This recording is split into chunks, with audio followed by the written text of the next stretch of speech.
I can imagine what can be and be unburdened by what has been. You know? What can be unburdened by what has been. What can be unburdened by what has been. What can be unburdened by what has been. What can be unburdened by what has been. What we can see, what we believe can be unburdened by what has been. What can be unburdened by what has been. What can be unburdened by what has been. What can be unburdened by what has been. What can be unburdened by what has been. Who we can be unburdened by who we have been. What can be unburdened by what has been. Where we can be unburdened by where we have been and unburdened by where we are right now. What can be unburdened by what has been. What can be unburdened by what has been. What can be unburdened by what has been. What could be unburdened by what had been. What can be unburdened by what has been. What can be unburdened by what has been. What can be unburdened by what has been. What can be unburdened by what has been. What can be unburdened by what has been. Are you familiar with FBI Special Agents Kyle Seraphin? I'm familiar with the name. Is that yes? I'm familiar with the name. Familiar with the name. Familiar with the name. Let's bring in Kyle Seraphin. He's the FBI whistleblower who helped expose government censorship of our First Amendment rights. Now, we only have this memo because a recently suspended FBI agent called Kyle Seraphin brought it to the public, and we're grateful that he did. Kyle, thank you so much for joining us tonight. He's the host of something that strangely is called the Kyle Seraphin Show. Kyle Seraphin, I can't thank you enough for speaking out. I knew you guys were out there, and I knew it was just a matter of time, but you got a lot of guts putting your face and your name to this. You're doing a service on behalf of the American people, and from the bottom of my cracked and broken heart sometimes, thank you very much.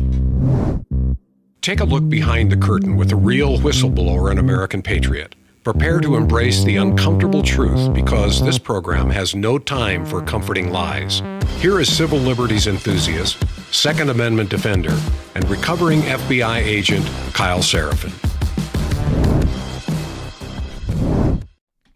Well, hello, my friends, and welcome to the Kyle Seraphin Show. Today is Tuesday. It is July the 23rd, and we will be talking about what can be completely unburdened by what has been. What on earth is that lady talking about? Let's talk about the coup, shall we? That's going to get fun. We got all kinds of stuff to get involved in. Thanks for the American Radicals podcast for rating our stream. Welcome all of you who just joined me from Stephen Garrett's discussion of the myth of competence as promised yesterday. And yeah, isn't that something?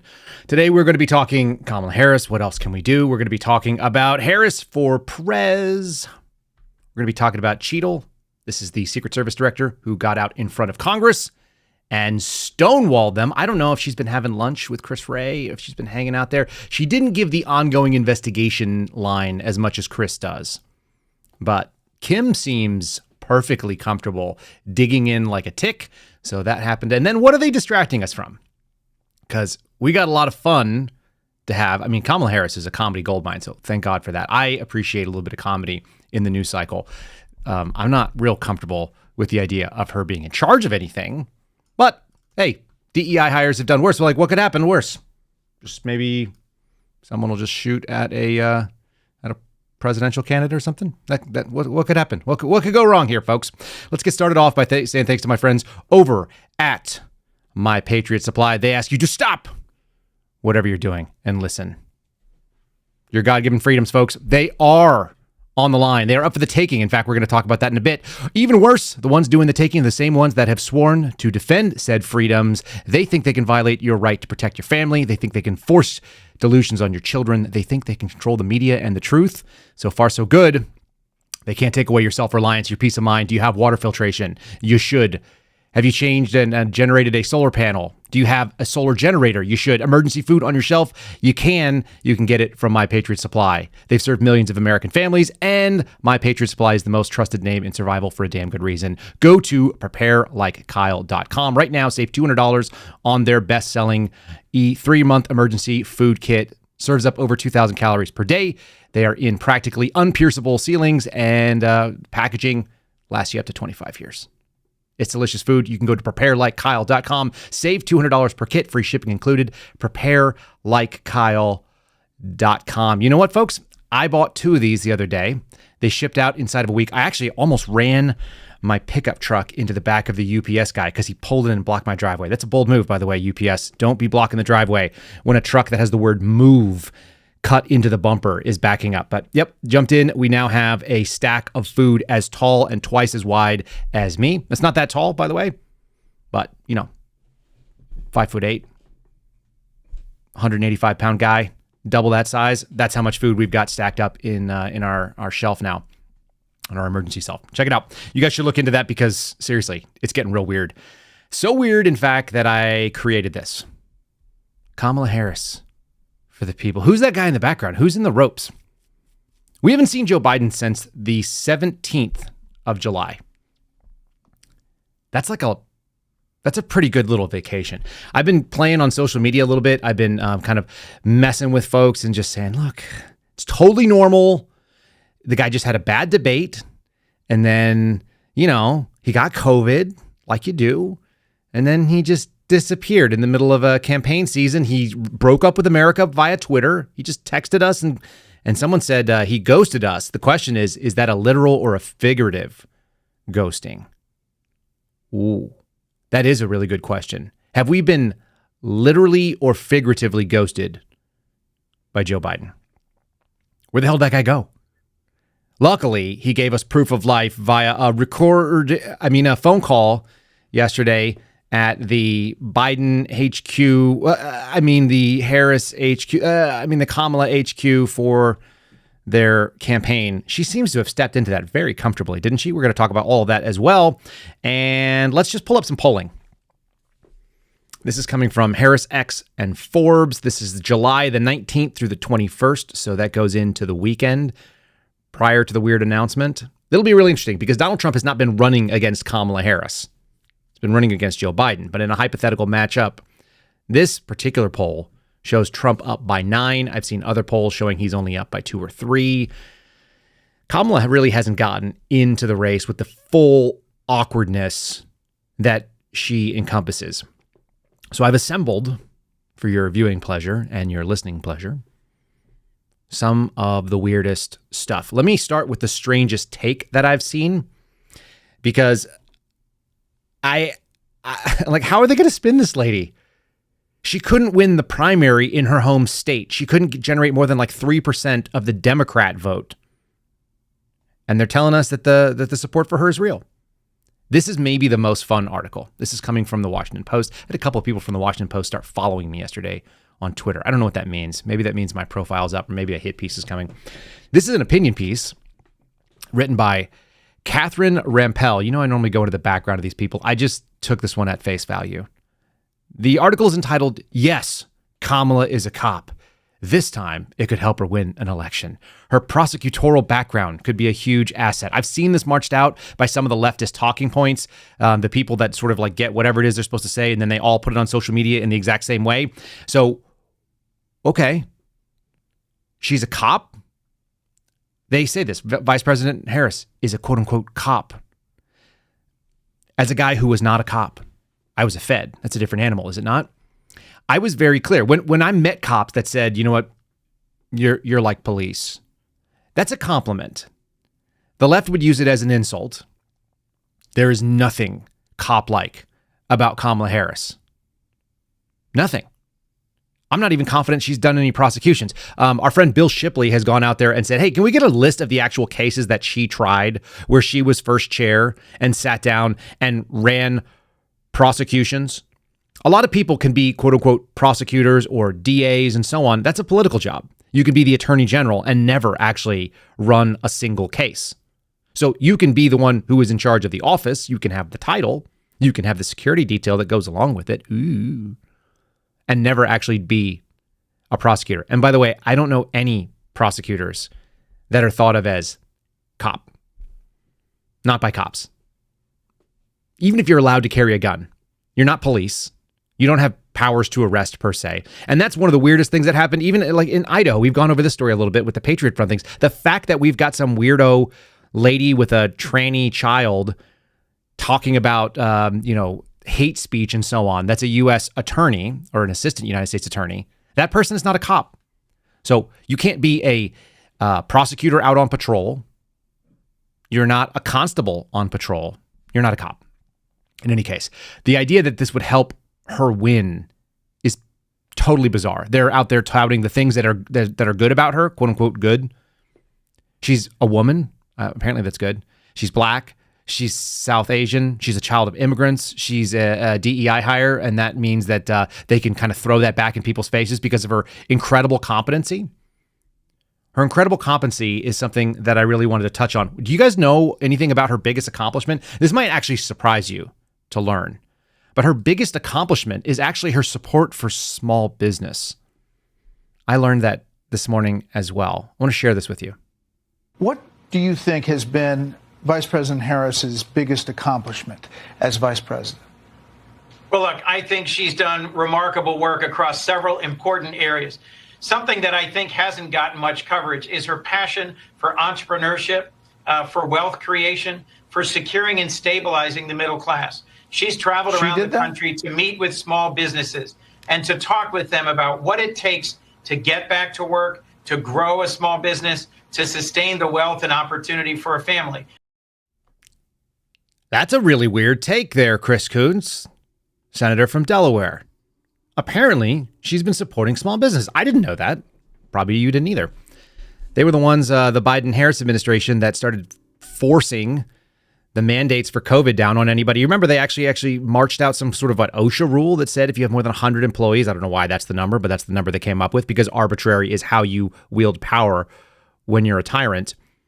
They pushed COVID mandates on small businesses, which probably ran people out of business. That's why it's her biggest accomplishment. What's her biggest detriment, do you think? What do you think the biggest liability she has in this cycle? And I'm going to argue to you that it's probably the border. It seems like NBC actually knew that too. Maybe that's why these questions have literally not been answered. And the problem has also not been solved. Okay. Do you have any plans to visit the border? At some point, we are going to the border. We've been to the border. So this whole thing about the border, we've been to the border. We've been to the border. You haven't been to the border. And I haven't been to Europe. And I don't understand the point that you're making. And I haven't been to Paris. I've never been to France, and I've never seen the Queen in her undie pants. What are we doing here? What kind of weird lady did they put? She was put in charge of AI too, by the way, and I still think the Terminator robots are coming for us at some point. So we're living in a very strange time, but this time has been foretold. Would this surprise you? I've got a clip from 1989. Check this out. You tell me if this doesn't ring true, and then we're going to talk about the coup. Which, whether you like it or not, whether you want to be conspiratorial or you think that this was just a political operation, that's what a coup is. It was a bloodless coup, we think, right? And I'm honestly not just trying to like drum up people's anxiety. We haven't seen Joe Biden since the 17th, and I have significant discomfort with the way that they put a phone call out there. People have said he's on a tube. The argument has been made that was AI. There's some decent. I'll actually play you something that's AI Joe Biden, and it's just equally as credible as the Joe Biden phone call that we had at the Kamala HQ. In any case, 1989. This is apparently the way that we would get a female president. Listen to this closely. Mr. Ford, what advice would you give a young lady wanting to become president of the United States? Well, I hope we do have a young lady at some point become president of the United States. I can tell you how I think it will happen, because it won't happen in the normal course of events. Either the Republican or Democrat political party will nominate a man for president and a woman for vice president. And the woman and man will win. So you'll end up with a president, a male, and a vice president, a female. And in that term of office of the president will die. And the woman will become president under the law or Constitution.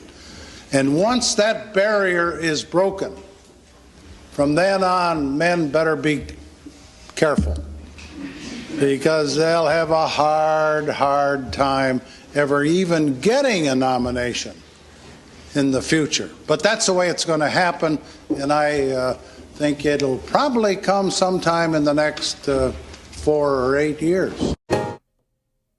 Well, he was a little off on that 4 or 8 years, wasn't he? But 1989, that wasn't that distant of a past. That's a pretty strong prognostication, I would say. It's pretty interesting that someone who sat in the office, who took office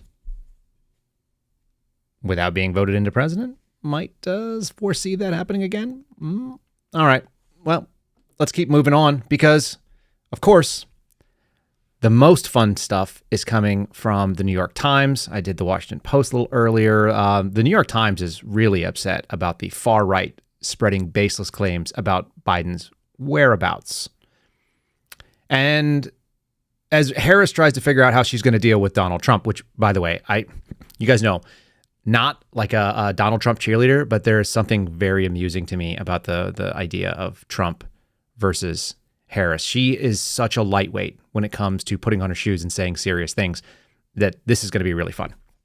All right. So many conspiracy theorists and far-right commentaries. I think I'm a far-right commentator per New York Times.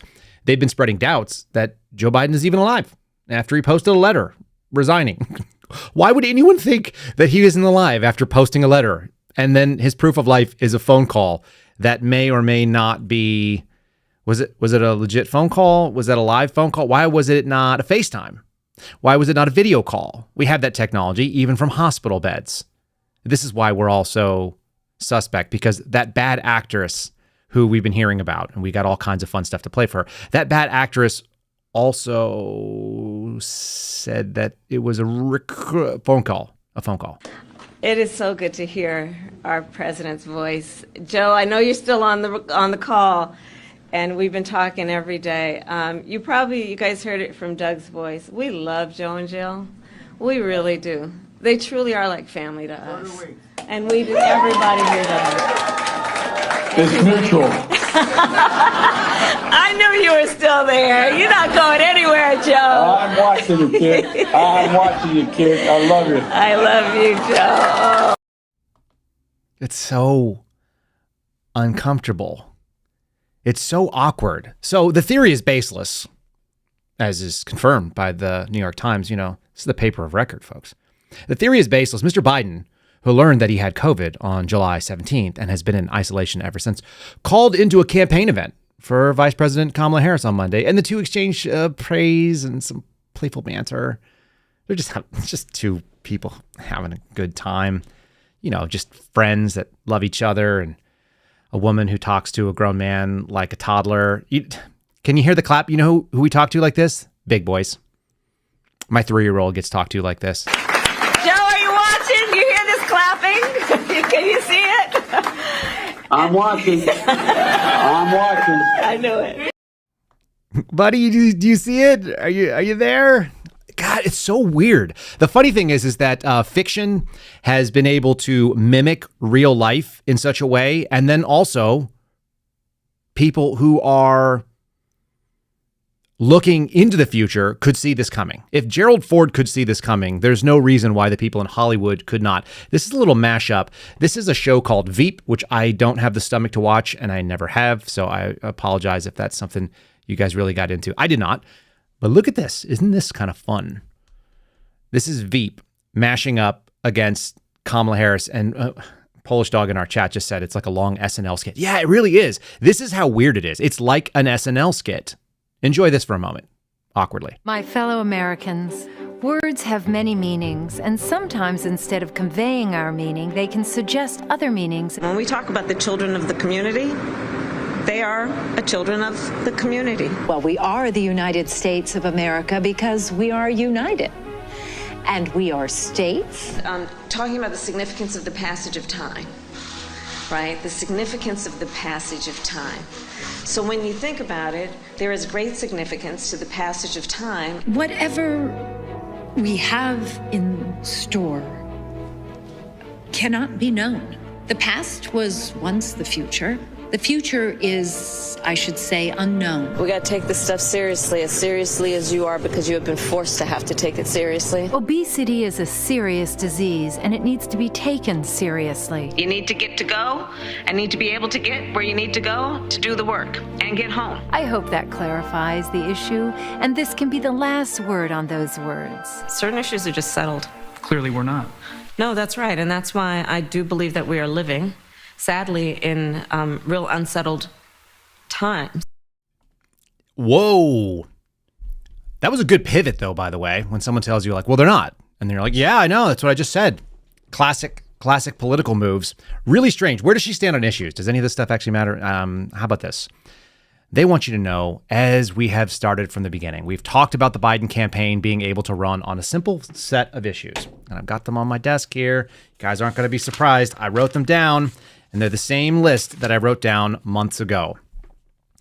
They're all in for the LGBTQIA crowd, whatever that means. No American flags, right? Just the rainbow flags, just the pastel thing. Abortion for all. That's really a big deal. We don't really like the Republic, the Constitution. We're all about democracy. Also, white supremacy is everywhere, which is what she's going to be facing, obviously, if she doesn't get a lot of popular support. And we should keep the border open, despite the fact that it is terrible. So here you have ABC covering down about where she stands on healthcare. Now, I love that euphemism, healthcare. They actually started off with an actual healthcare discussion.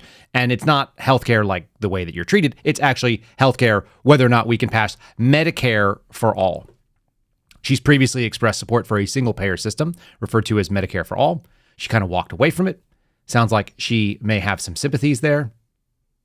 She says, my understanding is that this is another area where she could be a bit more progressive. Sorry, this is one of the spokespeople who's kind of been pushing this forward. She has been supportive of the Affordable Care Act. We could expand it. We're interested in the so-called public option. The funny thing is if anybody wants to make the argument for a single-payer system or Medicare for all, have any of them ever been to the VA? I know many of you have. And the VA, amusingly enough, is actually kind of mixed bag because it's provided by this combination of federal money and state push-ins. And so, for example, in Texas, it's actually pretty decent. The VA, in my experience, in Texas, was not bad.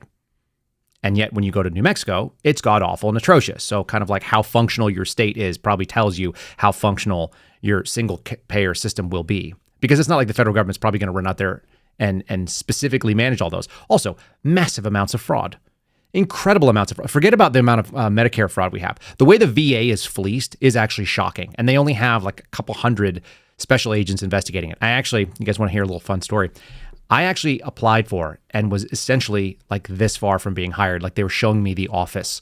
I applied to be a OIG investigator with the VA right when the FBI stuff went sideways.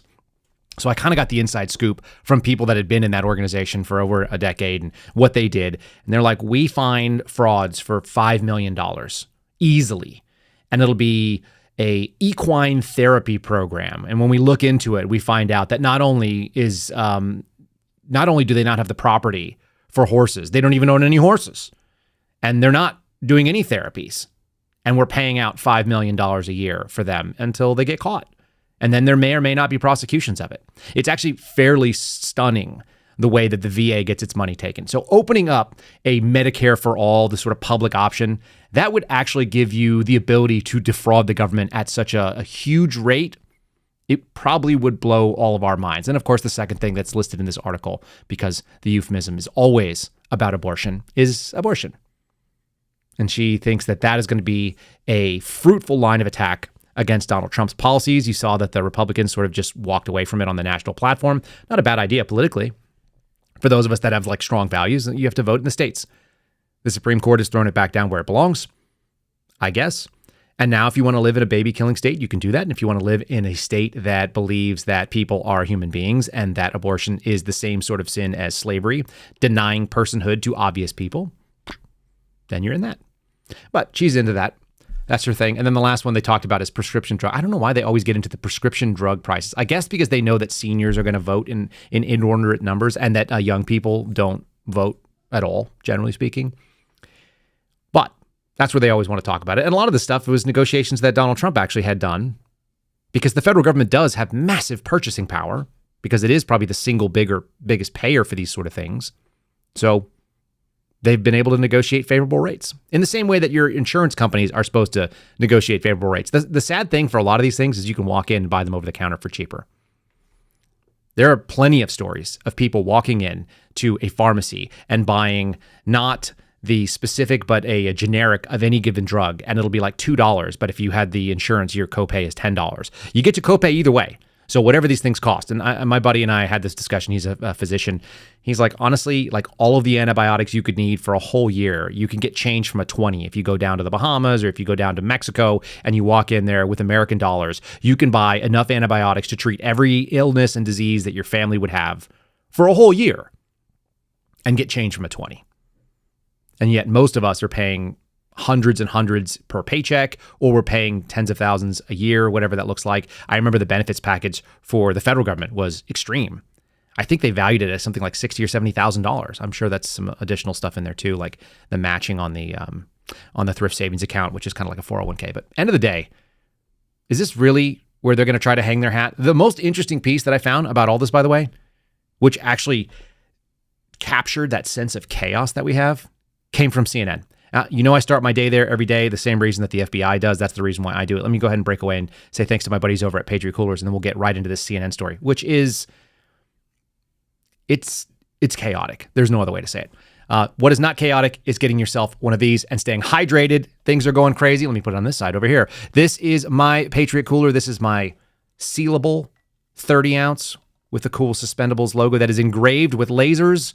They have laser beams. I don't know if it's ill-tempered bass or what, or sharks that are carving this thing up, but you can get your own at patriotcoolers.com.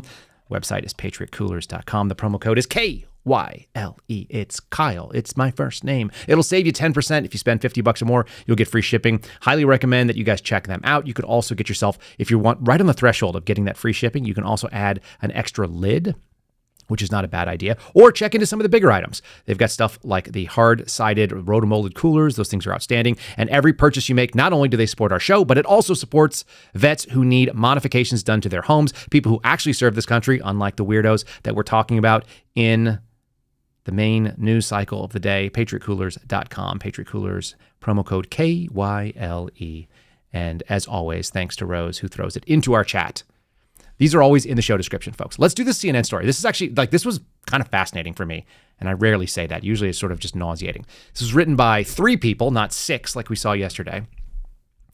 And I would almost read the whole article to you because there's so much going on. Within minutes of Joe Biden endorsing Vice President Kamala Harris, the internet was crackled with lies, altered photos, and other misleading claims about Harris.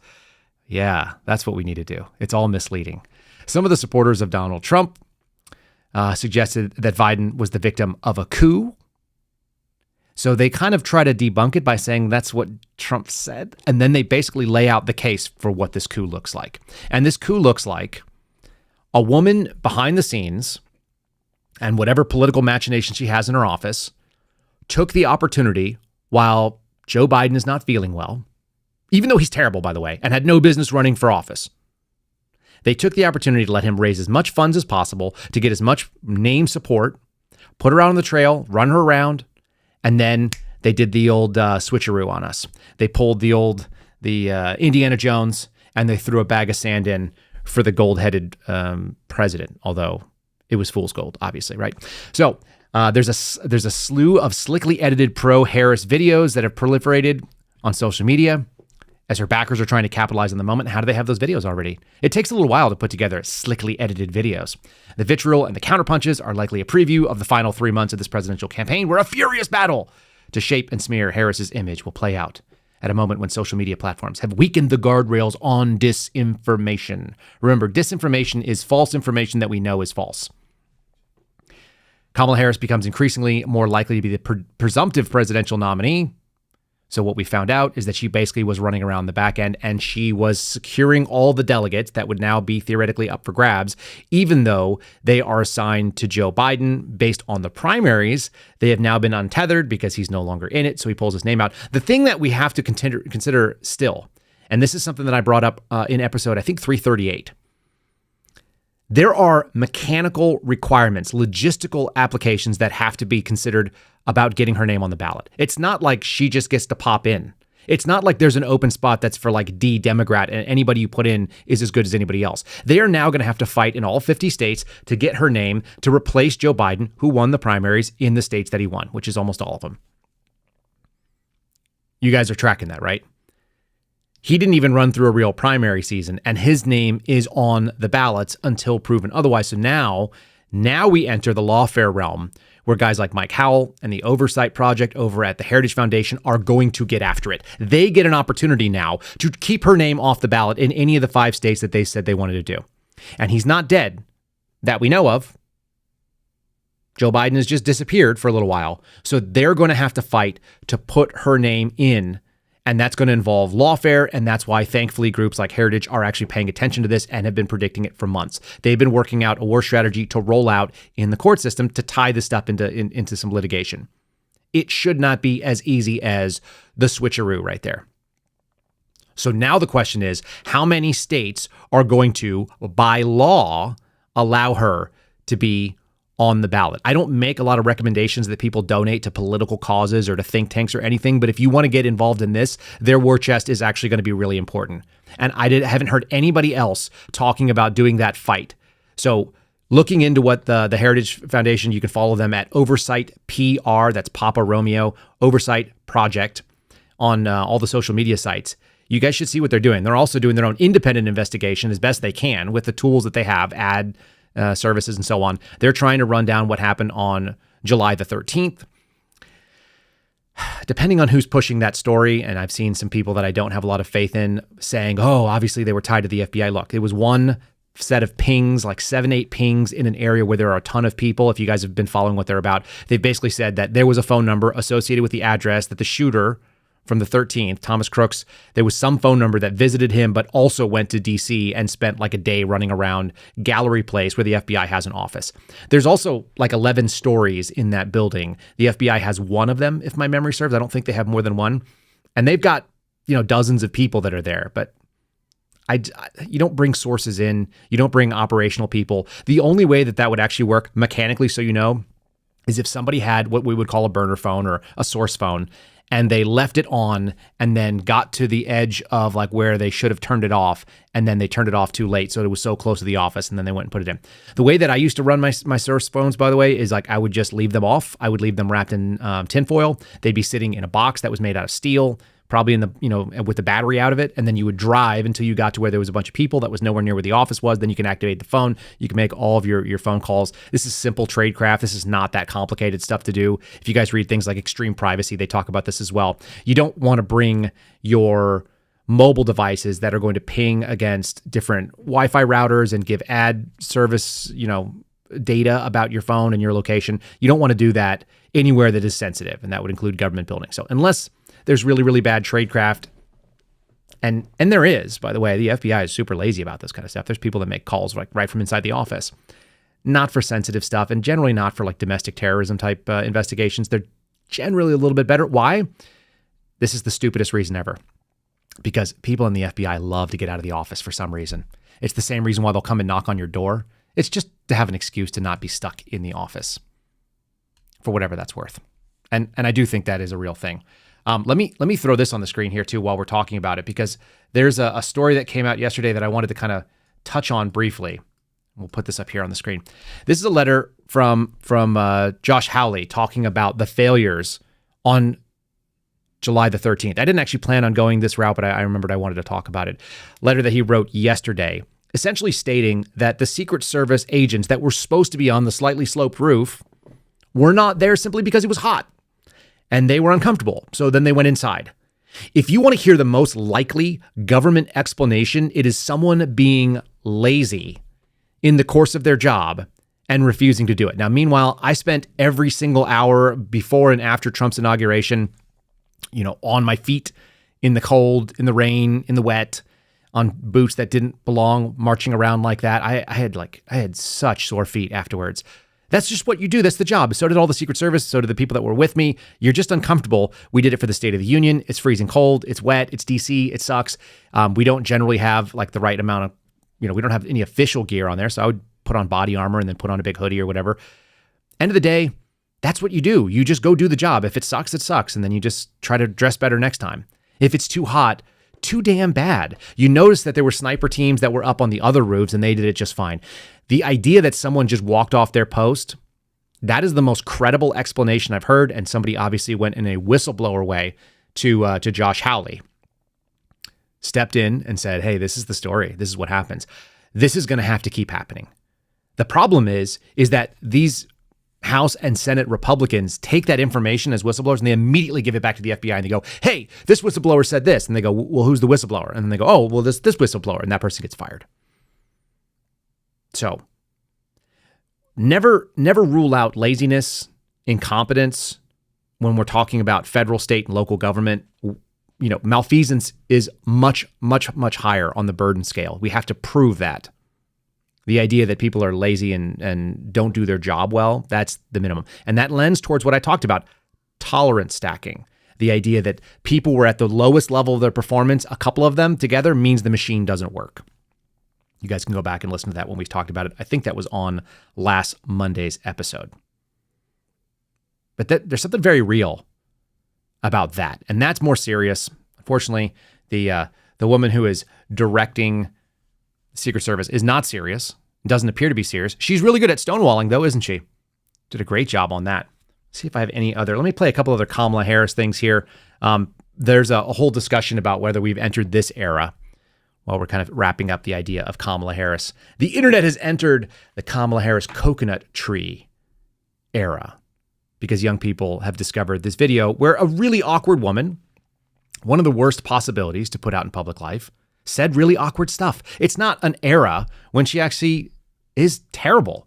She's absolutely atrocious. So people are making memes out of this sort of combination. There are people that are turning it into dance videos because it's funny. This is what she said. If you guys have never heard the video of her talking about the coconut tree. And the thing, it's not really the words she says. It's the way that she delivers it. It sounds like she's either hammered and thinks she has a better punchline than she does, or maybe she's stoned and she thinks it's funny and she's talking to it like a friendly audience. She's never really been put to a real national test where people drilled down on her. And when she did, it was Tulsi Gabbard, and Tulsi Gabbard blew her out of the water, who was also not a good presidential candidate, by the way. All right, so here's the coconut tree. My mother she would give us a hard time sometimes, and she would say to us, I don't know what's wrong with you young people. You think you just fell out of a coconut tree?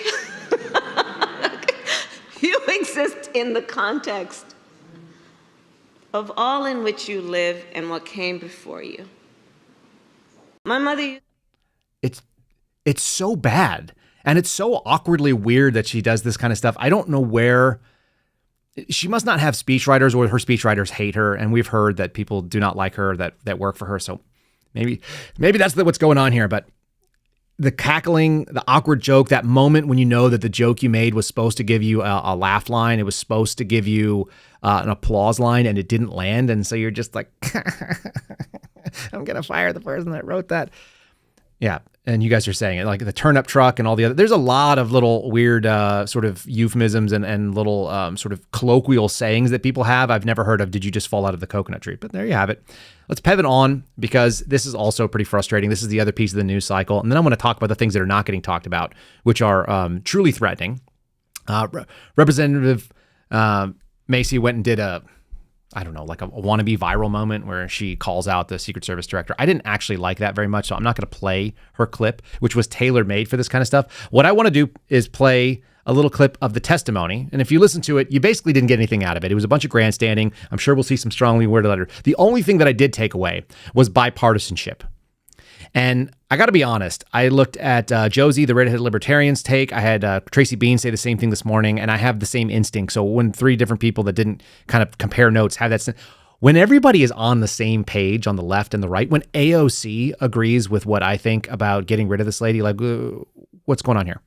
Did they just snap to it? Did they realize that this is an unsavable person and that her job is a liability to something they're accomplishing? or something, deeper? Have they just united around what's going on? Are we actually seeing people act honestly? I have a hard time taking politicians at their word. I also have a hard time taking a Secret Service director at her word when she says things like defer to the FBI. You keep referring to the FBI. When asked how many shell casings were on the roof, you referred to the FBI. When asked if there were explosives in the car, you referred to the FBI. When asked if Crooks was acting alone, you referred to the FBI. See a common theme here? I can go on and on. My question is, who at the FBI should I speak with? Wait for it. Wait for it.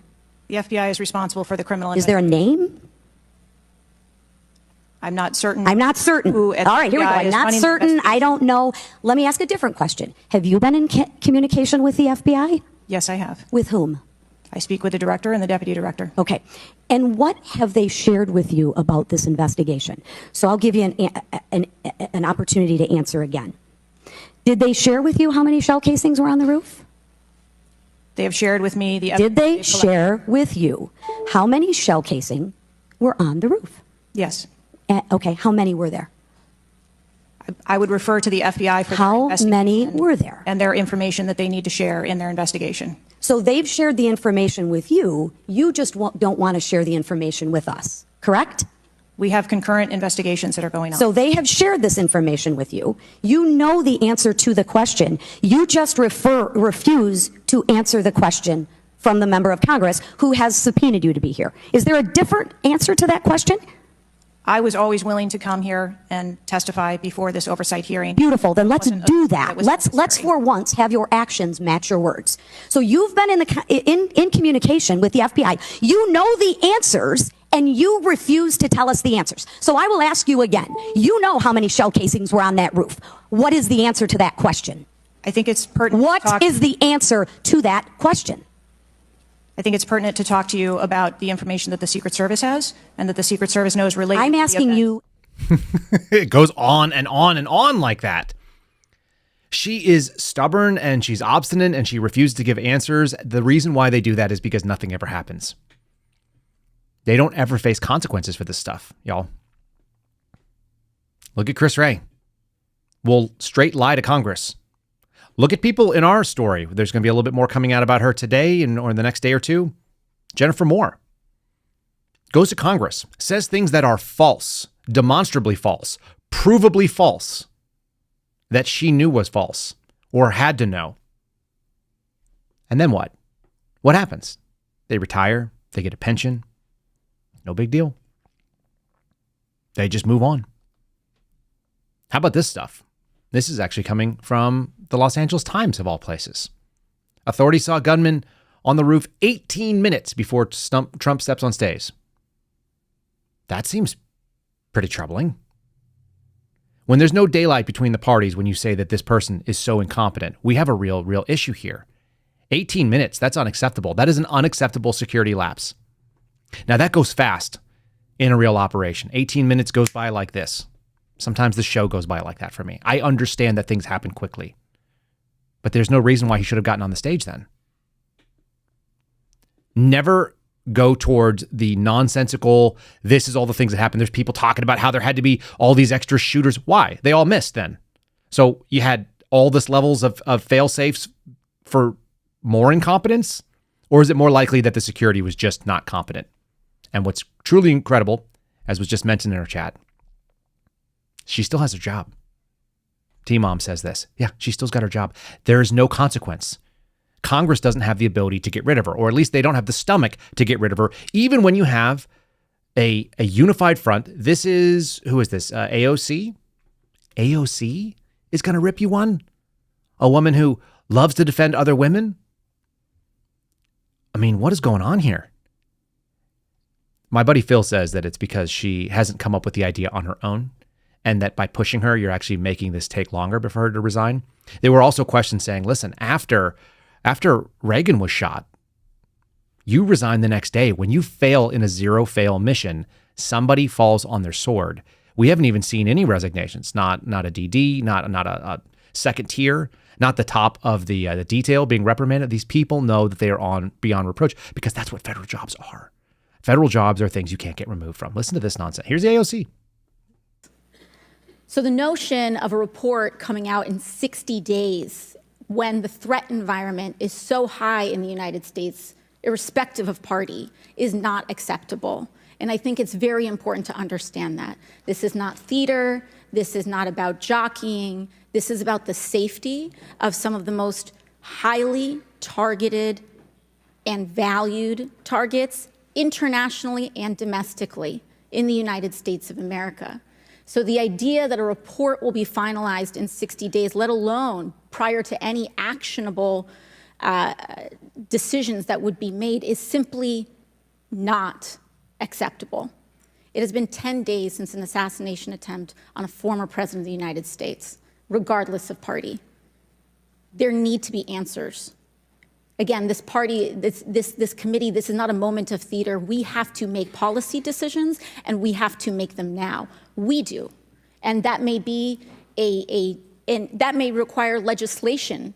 That may require policy that we must pass in the immediate term. And without that, we are flying blind. So the lack of answers and the lack of report is just simply not something that we can accept here. Director Cheatle, is there a standard perimeter that the Secret Service establishes around an event, or are those perimeters independently determined per event and scenario? There is no standard. Every event and every venue is different and treated as such. So each event has a different perimeter that is established depending on the logistics of that event. Now, you established earlier that the building upon which the shooter operated from was outside of that established perimeter, correct, for the Butler, Pennsylvania event? It was outside of our secure perimeter, yes. Now, that building was, I believe, 500. How far away was that building from the president? It was approximately 200 yards. 200 yards. Now, the individual used an AR-15 in order to act out his assassination attempt. An AR-15 has a range of about 400 to 600 yards. My question is, why does the Secret Service perimeter, why is the Secret Service protective perimeter shorter than one of the most popular semi-automatic weapons in the United States? There are a number of weapons out there with a number of ranges. Again, an advance was completed. She doesn't give an answer. But are you what? Like, AOC just locked it down on that one. What are the odds? One of you just asked if she's reading from a script or if her brain engaged. That was a decidedly capable question. And here's the other funny thing about it. You're in Pennsylvania. There's a lot of people out there that run with a single bolt action scoped, deer rifle in various calibers, whether it's 243 or whether they're using 308s or whatever, 30-06s, and they all have bigger ranges than an AR-15. I was always taught that the point distance from an AR-15 is 600 yards, and that your area target, that's like cars and stuff, is 800 with iron sights. That's the way I was taught in basic. I will challenge you that shooting out to 600 on a point target is actually a real challenge. But 400, 300, it's not. So why on earth are we setting up a perimeter that's not bigger than that? These are reasonable questions. And there were no answers. There continue to be no answers. How about the most easy thing that would just shore up all these problems? The thing that we all want to know, the thing that was missing from January 6th. You remember how they lost all the text messages? There was a data migration problem. It just conveniently didn't have all this. How about the radio comms? Where are those at? Does the Secret Service routinely record communications between and amongst detail? Radio communications? Any communication? Email communications are captured, as well as text messages. And then, depending on the detail, radio communications are recorded. Does the Secret Service have recorded communications from the July 13th event? We do not have radio communications from that day. Why not? Whenever we had command posts set up, and I have to imagine there's some kind of a command post because you have multiple different agencies engaging, there was always comms that were being relayed. Why does the Pittsburgh field office for the FBI or for whatever Secret Service, why do they not have it? It doesn't mean that it's a planned job there, folks. What it means is that incompetency is the order of the day, and they just got caught. I would bet you the story of Josh Hawley's guy, the individual poststander who decided that it was too hot and just skipped out on being on that roof, I would bet you that's not the first time that they phoned it in. That's how this works. Complacency breeds that level of incompetence that eventually results in failure. When you get comfortable and you're like, well, you know what? I'm not going to do 8 hours of surveillance. I'm not going to actually get there early enough to see the person get home and then stay all night and then make sure they're still in the house when the SWAT team goes in, which one of the jobs that I used to do was go and bed people down. That's what we call it. Watching someone go home, making sure that a high value target is in the house that we think, watching it from all angles, sometimes with a plane up, so that when the house gets hit at the time that they're legally allowed to hit it, which was 0600 for FBI search warrants, you'd want to make sure that that person was still in the house. Or if it was an arrest warrant, because there's much more tight parameters, it's not about a place, it's about a person. You want to make sure that person is where they are when they get arrested. You start phoning it in, though, more and more incompetence, more and more complacency, you get more and more overlapping layers of failure to the point where eventually some kid without any specialized training, without like a ton of recon, with a background in watching video games, is able to sneak through it. It's totally plausible to me. That's the real problem. Once you've been inside the belly of the beast, you don't see hyper-competent James Bond level operators. What you see are like lazy people that don't have enough money to pay their mortgage if they miss one paycheck. People who make $175,000 a year and owe my buddy Ryan Matta $2,000 for work being done because they're lazy and they don't make good decisions and they don't have money to retire because they got paid really well, but they also didn't do anything smart with it. People who operate at the lowest common denominator. I would actually say the lowest common denominator when we talk about, let's say, federal service, particularly law enforcement, it's higher than average, but they're not super spies. They're not a bunch of special operators. The number of Green Berets, the number of SEALs that I met in federal service, very small. I can count them on like two hands in multiple offices. And those people tend to be studs. The funny thing is they don't get picked up for really serious operations often because there's not a lot of respect for that real high level competency, real high gravity stuff. My buddy, I don't want to say his name, but my buddy CC, who's currently deployed right now, was not picked up on two different SWAT teams and didn't have any interest in it, even though he was on a 5th Group CRIF team, like a direct action team that's basically like Delta Force Light. These guys are direct action operators. They don't get to actually do the work off the time because the tier 1 teams come in and grab it, but they have incredible amounts of training, tens of thousands of hours, hundreds of thousands of rounds downrange. Do those guys get picked up for SWAT? No, because they're a threat. Competency is a threat to government capabilities that suck. That should bother you, folks. Last little thought here on this.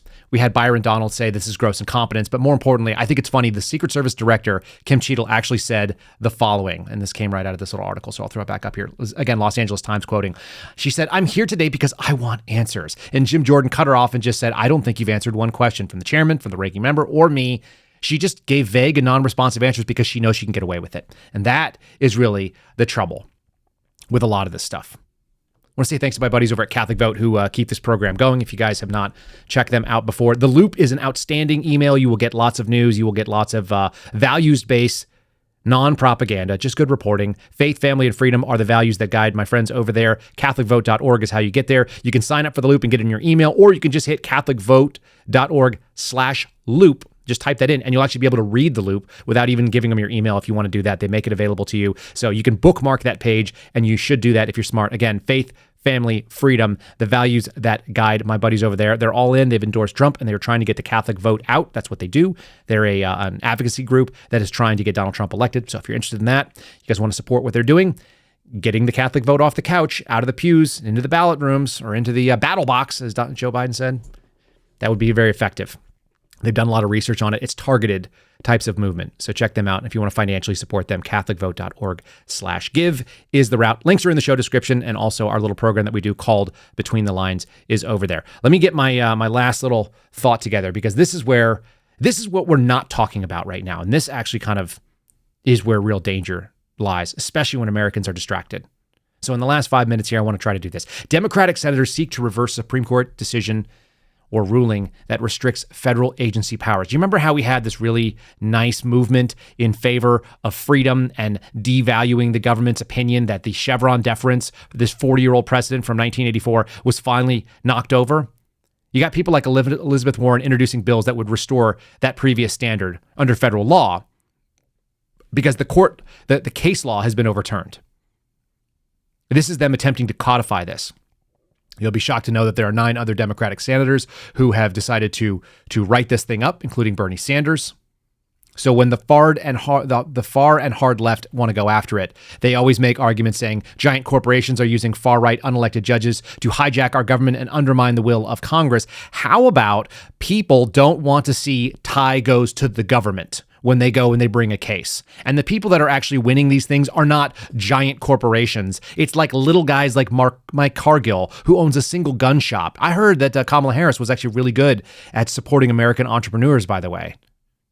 No. So all of this is the real danger. When you have people that are distracted and they have this free space to operate because the American attention span is focused in on, is Joe Biden still alive? Which we don't know. And honestly, I actually don't know that. I'm not saying that to be funny or flippant. I just don't know. And I don't trust the people that are selling it, especially when the New York Times tells me definitively that a phone call is good enough.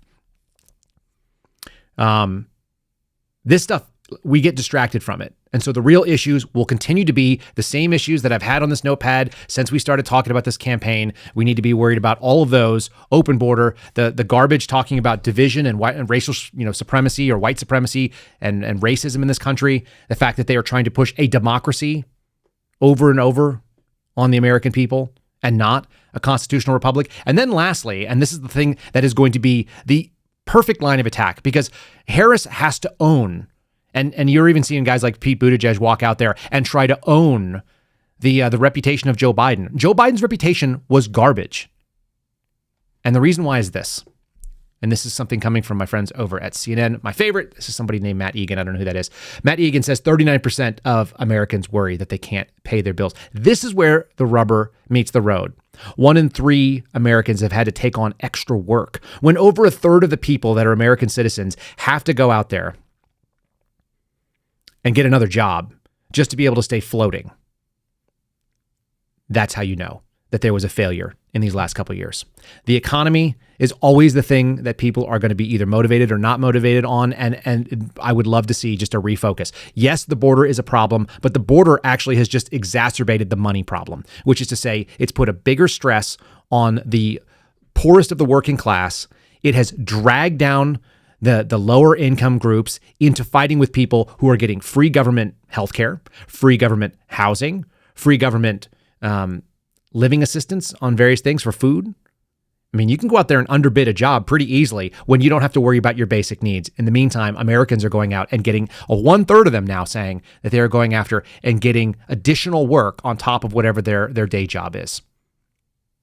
You've got a woman who is she was a program analyst for the Center for Disease Control and Prevention. They were actually one of the real problems. This woman named Angela Russet is quoted as saying the grocery store is just outrageous now. By the way, Angela, it was part of your agency's screw-ups that made this happen, their bad recommendations. She said it's not just that, everything's gone up. Clothing, insurance, housing costs, everything has gone up. She's a program analyst over at CDC. Isn't that interesting?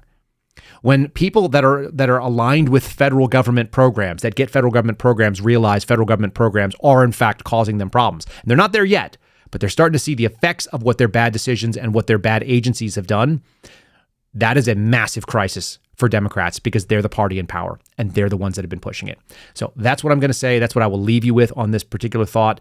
Don't get distracted from the real issues that are out there. And there are real issues. Let me give you a 5-star review, and I've got a really, really fun way to wrap this show up. So the 5-star review will be coming in just a second. If you guys have not hit the like button, if you've not subscribed to our channels, whether it's on YouTube, whether it's on rumble.com/Kyle Seraphin, you guys can always find me on youtube.com/Kyle Seraphin or rumble.com/Kyle Seraphin. Make sure you've hit the like, make sure you've shared that. And I see this is our chat. That is the amalgamated chat from both YouTube and X and so on. We do appreciate it. We haven't seen it, the proof of life, as you guys just said, but here's what we got for a 5-star review, and then I'm going to give you maybe a proof of life. Maybe that's just breaking right now. I am Jenny Price says illuminate, and then eliminate. When you seek the truth daily, you must find out those who are willing to share their light with you. And Kyle Seraphin is one light that I rely on to help me see through new eyes. He, along with the other suspendables, offer perspectives that round out my view on many important questions for our time. And when you know what to ask and what points to consider when evaluating information, and eliminate many loud voices that don't have the time or don't take the time or the integrity to flesh out those ideas, take my advice. Listen to the Kyle Seraphin Show. It will illuminate your mind, and you will eliminate the noise and the lies. You know what? That is a very kind review. It's something I shared with Ryan Matta the other day. We were talking about it. He's got a guy that he's doing in his new documentary, and he interviewed a guy who was a former CIA employee. And I said, what did he do for the CIA? And he said, well, he said he used to kill people for the CIA. And I'm like, well, that's not how CIA people that I've dealt with. Agency folks don't talk like that. So the question is, when you go and deal with these folks, green badge or blue badge? And he was like, yeah, I don't know what that means. When you know the right questions, you do get the right answers, or at least you get closer to them. You can at least suss out some of the noise and what is the signal. Let me give you a little last piece here. Joe Biden's actually emerged from the cave, and here's our proof of life. So this is shocking. If you're at work, turn this down. He doesn't seem very happy.